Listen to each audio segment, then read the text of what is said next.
నమస్కారాలండి.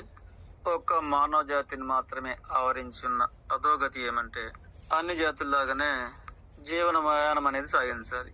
కానీ అది వెర్రితల లేచింది. నిజానికి అన్ని జాతులకు కూడాను జీవనకాల పరిమితి అనేది ఒకటి ఉందని తెలియదు. కానీ ఒక మానవునికి మాత్రమే తెలుసు. అది తెలిసి కూడాను ఈ భూమిపై గల సర్వ సంపదలు, సమస్త జీవులు నావే, అలాగే ఏకంగా ఈ భూగోళమే నాది, అలాగే నింగి నేల, గాలి నీరు నిప్పు, ఇంకను ఈ విశ్వమందు గల అందినన్ని గోళాలు కూడా నావే. ఈ విధమైన అధోగతిలో మానవ జాతి మాత్రమే ఆవరించి ఉంది. అందువల్లనే మానవుడు ఆయుకాలము, ఆరోగ్యము కూడాను క్షీణింపజేసుకుంటున్నాడు. ఇటు అజ్ఞాన ఆశ వలన పవిత్రమైన ఈ మానవ జన్మ త్వరగా క్షీణింపజేసుకుంటున్నారు. ఇది 100% నిజం. ఇంతేకాదు సుమా, ఈ నాదేనంతా కూడాను తోటి ఇతరులకు ఎవరికి చెందకూడదు, దూరదేశాల వాడికి చెందకూడదు, నా ఊరు వాడికి చెందకూడదు, కడకు నా తోడబుట్టిన వాళ్ళకు కూడా చెందకూడదు. ఈ విధానమే కదా పాలిభాగాల పగలు పంచాయతీలు. ఇదన్నమాట మానవ జాతి యొక్క గాఢాజ్ఞాన అంధకార అధోగతి జీవన విధానం. ఇదే లేకపోతే మానవుడే దేవుడగును. ఇందువల్లనే మానవుని యొక్క జీవిత అరుగుదల అనేది త్వరగా అరిగిపోవడానికి మూలము. కారణం ఇది ఎటు పోకుండా కాపాడుకోవాలి, నాకే మిగలని అని అట్టి ఆత్రం అనేది అట్టి మానసిలో కాపురం అవడం వలన, అందువల్లనే జీవన పయనం అనేది సాధారణ స్థితి కన్నా వేగం కావడం వలన అందుకే గమ్యాన్ని త్వరగా చేరగలరు.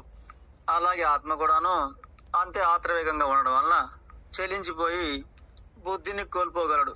ఈ స్వార్థం వలనే మానవ జన్మ శరీరం క్షీణిస్తుంది, బుద్ధిని కోల్పోతాడు. ఈ లక్షణాలు ఇతర జాతులకు ఉండవు. అయినా సరే వాటికి ఆయుకాల పరిమితి కూడాను తెలియదు. అయినా అవి భూమి, భూసంపద అంటూ కడదాకా కూడా వాటికి ఆయు పరిమితి తెలదు. అయినా సరే ఏ స్వార్థం లేకుండా జీవితాన్ని మాత్రమే కాపాడుకుంటూ ఉంటాయి.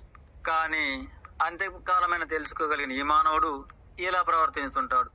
నిజానికి ఉన్న ఆకాశ ఆయు కాలంలోనే చేతులారా క్షీణింపజేసుకోవడం, అలాగే అపారమైన జ్ఞానశక్తినేమో అధోగతి పాలు చేసుకోవడం, ఈ విధంగా మహావిలువైన ఈ మానవ జాతి వ్యర్థ జన్మగా వెళ్ళిపోవడం. నిజానికి బ్రతుకొక్కటే చాలు అని మానవ జాతి అనుకోగలిగితే ఆయుకాలం అనేది క్షీణించకుండా సంపూర్ణంగా బ్రతకగలడు, అధోగతి చెందకుండా జ్ఞానుడిగా మిగలగలడు. అలాగే బ్రతుకు ఉన్నంతకాలం కూడాను అనారోగ్యాల బారిన పడకుండా కాబోడు. అంతేకాక జన్మగా ఉన్న ఈ శరీరానికి, ఆత్మకి ఈ అజ్ఞాన క్రూర లక్షణాన్ని అందించడం వలన అనారోగ్యాల పాలై జీవోత్సవాల్లాగా నరకయాతన పాలవుతున్నారు. నిజానికి ఆయుకాలం తెలిసిన ఈ మానవుడు ఆ పరిమితిలోపే ఆనంద సుఖ సౌఖ్య ఆయురారోగ్యాలతో బ్రతకగలిగే హక్కు తెచ్చుకున్న ఈ మానవుడు ఇదిగో ఇలా చేతులారా భూసంపదపై అంతులేని అర్థమని ఆశ పెంచుకోవడం వలన ఆరోగ్యాన్ని, జ్ఞానాన్ని కూడా క్షీణింపజేసుకుంటున్నాడు. ఈ విధంగా మానవుడు బుద్ధిశక్తిని, ఆరోగ్య శక్తిని కూడాను చేతులారా నాశనం చేసుకొని ఇక ఆ కాలంలోనే వ్యర్థుడిగా తిరిగి సృష్టిలో కలిసిపోతున్నాడు. ఇది నేను తెలుసుకున్న విషయం.